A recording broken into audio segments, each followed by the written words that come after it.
Join us and learn how to make a silver vine leaf necklace in this step-by-step Cognac Jewellery School mini-course.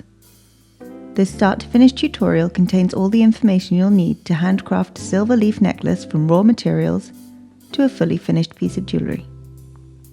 This mini-course is broken down into 10 easy-to-digest video lessons. Simply sign up and follow the instructions one lesson at a time. This 2 to 3 hour make can be completed in one go, but if you need to take a break halfway through, the handy progress bar will remember where you are so you can easily pick up where you left off. In the resources section, you'll find a printable vine leaf template, printable written instructions to keep on your bench, and a full tools and materials list to buy anything you might not have already.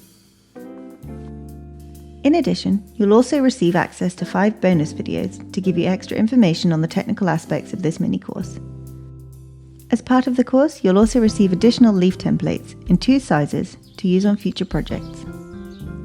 And finally, all mini-courses grant you direct access to help and support to answer any questions you may have along the way. If you get stuck, don't hesitate to get in touch. I'll be happy to personally answer your queries to ensure that you fully enjoy the making process and complete your project.